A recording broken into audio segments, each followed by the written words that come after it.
I do see Shedeur Sanders starting for the Cleveland Browns at some point this year. Lead with work, not. I'm a firm believer.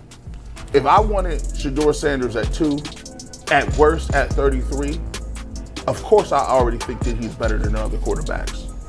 Because that's the type of talent, that's where I would have picked him at. And if he was at 2 or 33 and he still had the same exact skill set, we would be talking. What in the Cleveland comeback saga is going on here? Shedeur Sanders just showed up to Browns camp, blinked twice, threw a spiral, and suddenly the entire QB depth chart is shaking like a soda can in a paint mixer. The haters? Oh, they're in shambles. Googling, can a rookie legally do that while clutching their mock drafts? Buckle up, because Shedeur didn't just join the race, he's already lapping folks with style, swagger, and stats. Let's get into this madness. They have Deshaun Watson. He's injured with that second Achilles tear. I don't believe that he's going to play football for the Cleveland Browns ever again. So now you have 4 quarterbacks. You have Joe Flacco on a 1-year, $4 million deal, veteran, right? You have Kenny Pickett that you just traded for. Those are going to be the 2 who are battling for QB1. That is at least going into training camp. I'm not saying about who's going to be the week 1 starter just yet. Now you are going to have Dillon Gabriel and Shedeur Sanders splitting QB3 and QB4 reps. There's not a lot of those reps, but one of them will clearly beat out the other. That is how quarterback competitions work. It started with a pass, not a press release, not a press conference, not a media day clip with 37 microphones shoved into his face. No, Shedeur Sanders walked onto the Browns practice field, casually adjusted his helmet, and launched a missile across the middle like he was sending a message to every scout who ever side-eyed his name. And just like that, the Browns quarterback room went from a mildly depressing waiting room to the Hunger Games.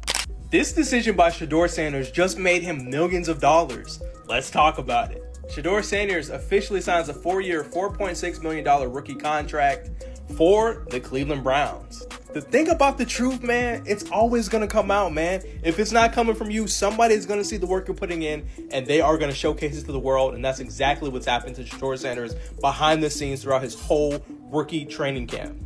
Like, look at these reports. The coaches were reportedly shocked at his precision and accuracy with the short time they had with him at rookie training camp. The moment the ball left his hand, half the coaching staff forgot Deshaun Watson was still technically on the roster. Somewhere, a clipboard was dropped, a whistle hit the turf, and someone mouthed, "Is this legal?"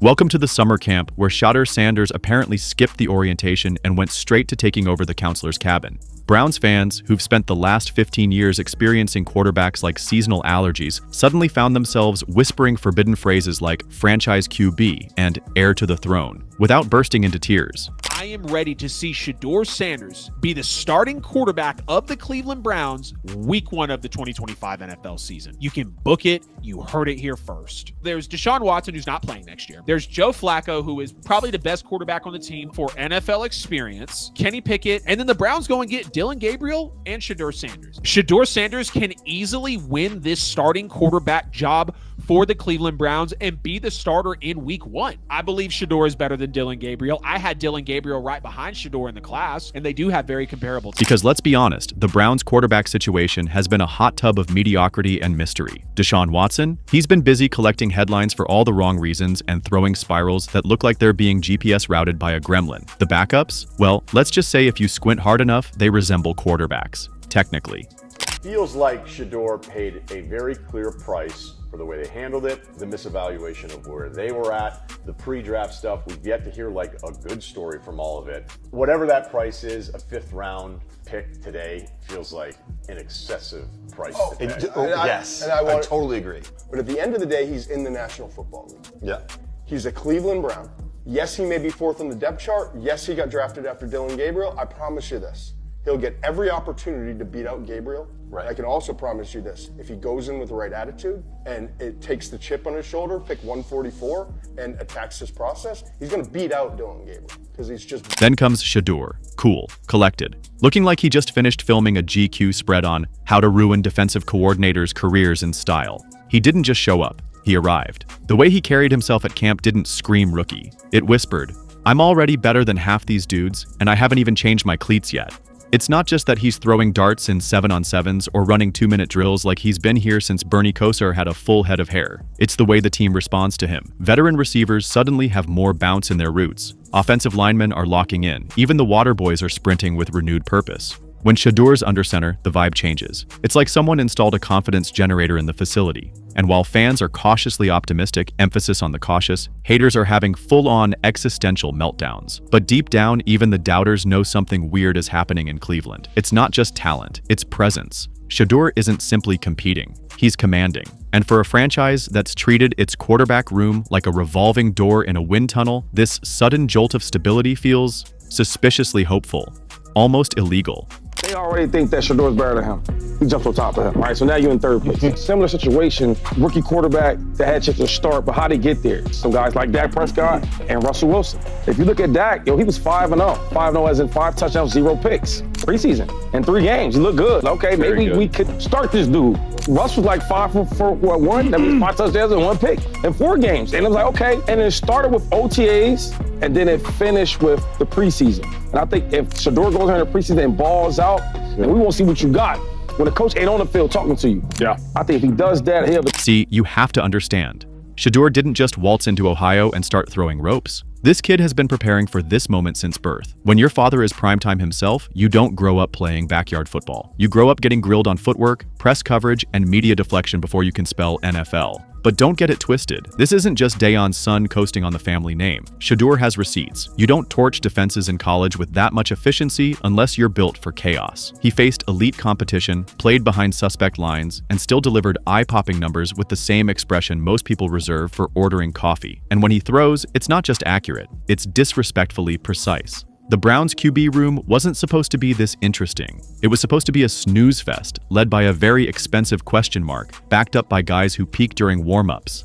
Kenny Pickett, respectfully, Joe Flacco is just a perennial backup with a crap ton of experience. We already see him out in Cleveland at these public events, really trying to rebuild his reputation. Shedeur is a very good man. The Browns brought in Shedeur, I think, to make him compete for that quarterback spot because they saw the attitude and the cockiness that he had, and they wanted him to be humble. So they said, okay, you know what? We're going to bring you onto a team where you're the 5th quarterback, and you're going to compete with 3 others to be QB1. And I 100% believe he can do it. I have no doubt in my mind that Shedeur Sanders is talented enough to be the QB. But then Shedeur showed up, and suddenly practice reports sound like novel excerpts. Reporters are running out of adjectives. Teammates, they're whispering like there's a coup happening and they're not mad about it.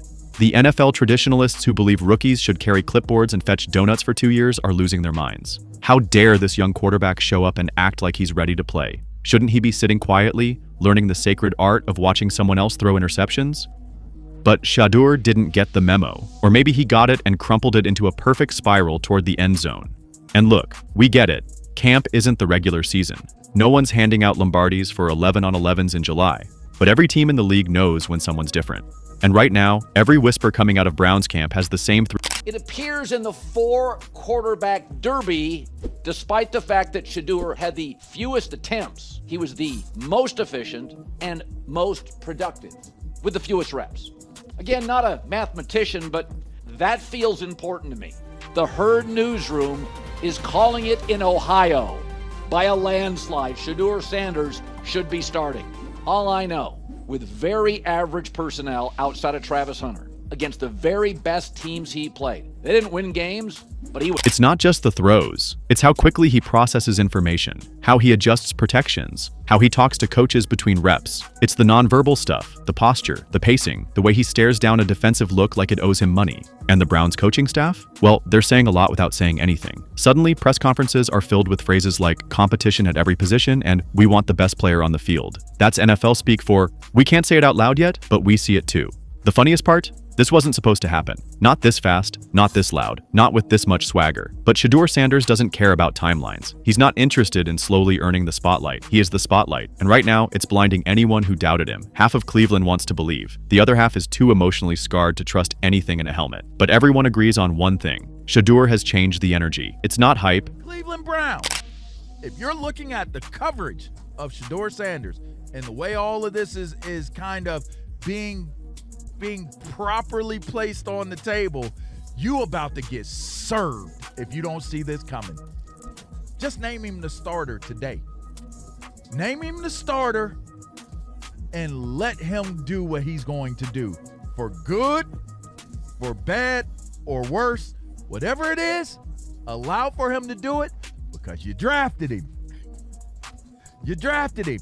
And it makes you start to think, did he drop in the draft because of his... It's heat, the kind you can't fake, the kind that makes third-string corners suddenly feel exposed, the kind that makes DBS argue over who has to cover the rookie in 7-on-7s, the kind that makes a city with trust issues start Googling playoff dates. And then there's the Shedeur effect, that weird phenomenon where everyone else on offense suddenly gets better when he's on the field. Because when a real leader walks in, people level up. Oh, and let's not forget the media circus. Local reporters are walking around with stunned expressions, national pundits are cautiously testing the waters, and hot take merchants are already drafting headlines for when the Browns shock the league with rookie starter. It's not just buzz, it's a swarm. This isn't just a good story. It's a problem for every other quarterback on the roster. Because once the players believe in you, there's no going back. Casual fan or people trying to make, memes and all that, he's going to draw some eyes to that team whenever he starts. The fact that every 100%. Time there's a Cleveland Browns practice, Dylan Gabriel does well. What does this mean for Shedeur? Shedeur does well. What does this mean for... It's ridiculous. Of course, it's all for media. And the thing too, no, you're absolutely right. The thing too is Kenny Pickett, really? He's not going to... No way. Super Bowl champion, though, Kenny Pickett. I know. Ooh. But the thing is somebody's going to get... And you better believe the locker room notices who the offense clicks with, who controls the huddle, who gets the sideline fired up, who calls out blitzes like a veteran linebacker trapped in a quarterback's body. And Shedeur, he's ticking every box like he's filling out a bingo card titled, How to Steal a Job Before Preseason Week 2.